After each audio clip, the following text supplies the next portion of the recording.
I don't understand why Kenyans get shocked. This thing of fuel, I said once he's going to increase the money by the time it hits 300 shillings per litre. That's when maybe something might happen. But the reality is that he's going to increase. Why? He can't borrow anymore. Yes. He cannot leverage any of our assets that we have anymore. He can't leverage the port, even though that's what he wants to do with the Chinese. He's not going to leverage anything else. He's now selling plots where there are minerals and everything, but to private companies. And of course, then locally, quote unquote, the company is considered local, but all the money is going to be taken. The assets we have are enough to run this country. The revenue we collect is enough to run this country and 4 or 5 other East African countries. How can that be an impossibility? How is that normal? It isn't an impossibility. It isn't an impossibility. It is not an impossibility, Mheshimiwa, but are we saying, I'm talking about companies globally that have ships on the international waters that are selling fuel, yes, and the price has not gone beyond $100 a barrel.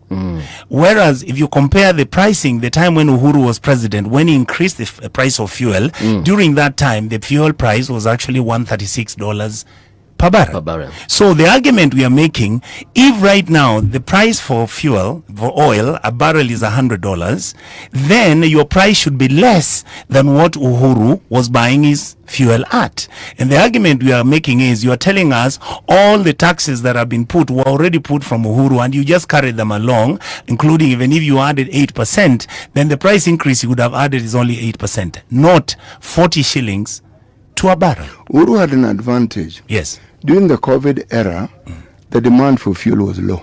That argument doesn't hold. I'm afraid it does, because yes, how long did we have COVID for? How many years? Assume it was 2 years. Let's assume it was 2 years. Yes. Literally all the planes except the cargo planes were grounded. But they were not grounded for 2 years. No, they were grounded.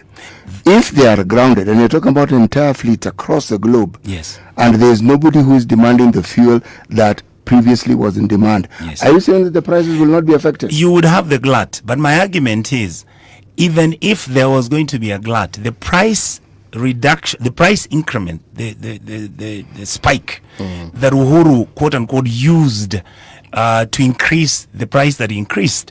My argument is, Uhuru's price did not go beyond 150, I think 156 for diesel and 180 something.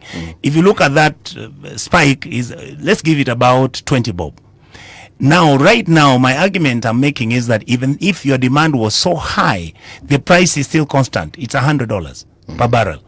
So, can you give me value for that $100 without anything affecting that price other than Kenyan taxes? The point we are making is that this money that was increased is actually money that is part of the deal on that quote thing called G2G. This is the profit that the companies, the oligarch companies that have been given, that they are putting all that together, and that is the money they are sharing. It was only that when they decided to bring this money, so that they increased the price by the amount they increased, they didn't realize that Kenyans are going to be able to analyze and understand what that means. So in reality, where we are, there was absolutely no need, no reason why the price was to be increased. Even if it was, maybe the president would have increased it by 10 shillings. Do you